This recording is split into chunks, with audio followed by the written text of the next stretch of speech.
यानी दिल्ली महिला आयोग।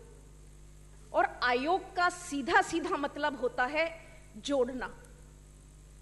और राज्य का जो सर्वप्रधान अधिकारी होता है यानी हमारे मुख्यमंत्री, वो योजना आयोग के प्रधान की नियुक्ति करते हैं। किसी भी व्यक्ति या किसी भी समूह को एक विशिष्ट कार्य के लिए लगाना, इसका मतलब एक आयोग का गठन करना, एक कमीशन का गठन करना। तो ये तो हो गई आयोग की परिभाषा। इसके साथ साथ में दिल्ली महिला आयोग, इसका गठन Delhi commission for women act के तहत 1994 के अंदर हुआ। 6 लोगों की कमेटी, उसका एक चेयरपर्सन होगा, 5 उसके दूसरे मेंबर होंगे, और जो महिलाओं की नियुक्ति उसके अंदर की जाएगी, वो महिलाएं समाज के किसी ना किसी सब्जेक्ट को लेकर के उन्होंने बहुत अच्छे से काम किया हो, इस तरह से महिला सदस्यों का चुनाव होता है। अध्यक्ष महोदय, 3 वर्ष का उनका कार्यकाल, और आयोग का चेयरपर्सन और सदस्य, उनके कर्मचारी इंडियन पेनल कोड की एक्ट की धारा 21 के अंतर्गत सरकारी कर्मचारी माने जाते हैं। अध्यक्ष महोदय, देखिए, चाहे विधायकों के ऊपर हमला हो या डीसीडब्ल्यू वो जिस तरह के माहौल के अंदर आज जी रही है, ये कहते हुए संकोच नहीं होता कि कम से कम दिल्ली के अंदर अघोषित तौर के ऊपर इमरजेंसी लगी हुई है। 11 अगस्त को एक ऐसी महिला जो स्वयं इस विधानसभा की सदस्य रही हैं, लगभग 9 साल तक उन्होंने कार्यभार संभाला डीसीडब्ल्यू का, वो अचानक से एंटी करप्शन ब्रांच के अंदर उनका जाना हुआ और एक एफआईआर उन्होंने दर्ज करवाई। और देखिए, बड़ी शर्मनाक बात है, रक्षाबंधन का पावन पर्व, उस पर्व के दिन एंटी करप्शन ब्रांच के लोग सुबह 10:30 बजे डीसीडब्ल्यू के दफ्तर जाते हैं, छापा मारने का काम करते हैं, और वहां के जो मेंबर सेक्रेटरी हैं, पीपी ढल उनका नाम है, उनके साथ में लगभग 2 घंटे उन्होंने लगातार पूछताछ की। फाइलों को अपनी मर्जी से उन्होंने खंगाल करके देखा।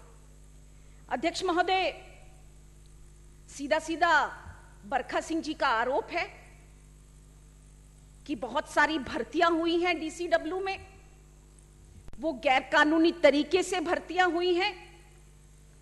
और दूसरी शिकायत जो डीसीडब्ल्यू के खिलाफ दर्ज हुई, उसमें एक पूर्व सचिव उमेश सहगल जी ने एक इल्जाम लगाया है। उन्होंने कहा कि एक महिला उनके ऊपर इल्जाम लगाती है और उसकी महिला के इल्जाम लगाने के कारण मेरी इज्जत के साथ में खिलवाड़ हो रहा है, ऐसा एक इल्जाम लगाया उमेश सहगल जी ने। अध्यक्ष महोदय, जैसा कि हमारी बहन सरिता ने बहुत सारी बातें इस विषय में रख दी हैं, तो बहुत ज्यादा विस्तार में मैं नहीं जाऊंगी, क्योंकि मुझे पता है आपके तीनों तरफ घड़ियां लगी हुई हैं और आपकी दृष्टि हमेशा घड़ी पर ही बनी रहती है। बरखा सिंह जी ने लगभग 9 साल काम किया। 9 साल के अंदर केवल एक केस की जानकारी उनको थी, उसी को उन्होंने देखा, उसी को सल्टाया। लेकिन हमारी डीसीडब्ल्यू की अध्यक्षा स्वाति माल जी ने लगभग 400 केसों को पढ़ा और उनको निपटाने का प्रयास किया। तो सीधी सीधा मैं इस सदन के माध्यम से उनको कहूंगी कि आप शिकायत करने से पहले कम से कम खुद में ही चिंतन कर लो। 9 साल के अंदर एक केस, 40 लोगों का उनके पास स्टाफ, और वही 1-1.5 साल के अंदर चुनकर के आई हुई स्वाति मालीवाल जी, उन्होंने 400 केसों को देखा। तो 400 केसों को देखने के लिए और उनके पीरियड के अंदर जो इतने सारे पेंडिंग केसेस रहे, उनको देखने के लिए स्वाभाविक तौर पे स्टाफ की आवश्यकता होगी। तो ये स्टाफ बढ़ाना, ये उनके कार्यक्षेत्र में आता है। मुझे लगता है कि स्वयं बरखा सिंह जी को महिला आयोग के एक्ट को पढ़ना चाहिए और महिला आयोग की अध्यक्षता, उसका अपना अधिकार क्षेत्र क्या है, उसके बारे में भी जानकारी बरखा जी को होनी चाहिए। अध्यक्ष महोदय, एमएलए होने के साथ साथ में वो डीसीडब्ल्यू के चेयरमैन होने के नाते भी तनख्वाह ले रही थी। अपने आप में प्रश्न है, दो जगह से तनख्वाह ले रही हैं और काम एक भी तनख्वाह लेने का नहीं कर रही है। तो मुझे तो लगता है अध्यक्ष महोदय की असली भ्रष्टाचार यही है। 9 साल का कार्यकाल, एक केस की सुनवाई, 40 लोगों का स्टाफ, दूसरी तरफ 80 लोगों की नियुक्ति है उनके कार्यकाल में, स्वाति जी के कार्यकाल में 400 केस देखती हैं, 50 बार वो दौरे के ऊपर जाती हैं, 50 अनुशंसाएं उनसे प्राप्त की है। तो मुझे तो लगता नहीं कि ये इस तरह से जो अघोषित इमरजेंसी डीसीडब्ल्यू के ऊपर उन्होंने लगा दी या पूरी दिल्ली के ऊपर लगाने का काम वो कर रही हैं। अध्यक्ष महोदय, बात यह है कि शायद इतिहास में पहली बार काम के नाम पर काम हो रहा है।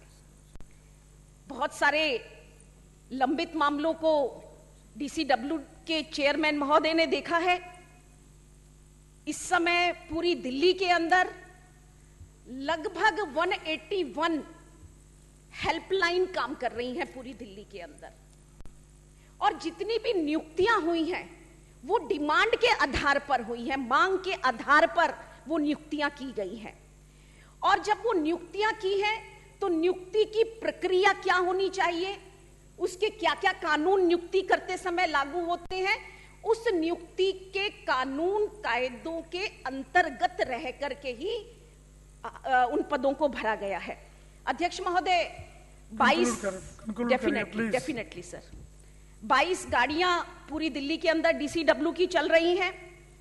8-8 महीने तक जो पेंडिंग मामले होते थे उनको दिशा निर्देश दिया गया कि 7 दिन के अंदर अंदर कोई भी मामला डीसीडब्ल्यू के पास में आएगा तो उस पर कम से कम एक्शन लिया जाएगा। अध्यक्ष महोदय, डीसीडब्ल्यू ने बहुत बार कहा कि उच्च स्तरीय कमेटियां बनाई जाएं, थाना लेवल कमेटियां बनाई जाएं, लेकिन आज तक उस पर किसी तरह का कोई विचार नहीं हुआ। पीड़िताओं को जो मुआवजा दिया जाता है उसकी रकम को बढ़ाया जाना चाहिए, उस पर आज तक कोई विचार नहीं हुआ।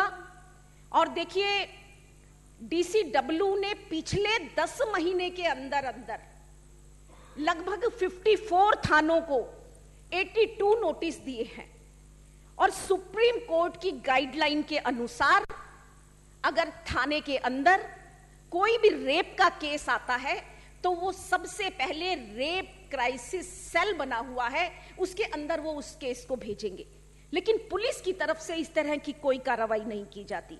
अध्यक्ष महोदय, बस मैं एक और, मेरा विशेष जो मुद्दा मुझे लगता है जो शायद साथियों को बहुत ज्यादा गहराई में जाकर के नहीं जानकारी है, इस सदन के माध्यम से जानकारी देना चाहूंगी। 2 तरह के इल्जाम लगाए सर। उन्होंने कहा कि आम आदमी पार्टी के वकील उनकी बेटी मिस्टर फुल्का की बेटी प्रभाद्य कौर, जिनका नाम है, उसको अपॉइंट किया है। अध्यक्ष महोदय, उन पर इल्जाम लगाया कि वो उलझुल तनख्वाहें वहां से ले रही हैं। सदन के माध्यम से मैं जानकारी देना चाहूंगी कि प्रभाद्य कौर एमसीडी स्टैंडिंग काउंसिल की सदस्य हैं। दूसरी बात, बहुत सारे हाई कोर्ट के अंदर वो रेप के केसेस देखती हैं। तीसरी बात, मात्र वो डीसीडब्ल्यू से 35,000 रुपए सैलरी ले रही है। तो जितने भी एलिगेशंस उनके ऊपर लगाए गए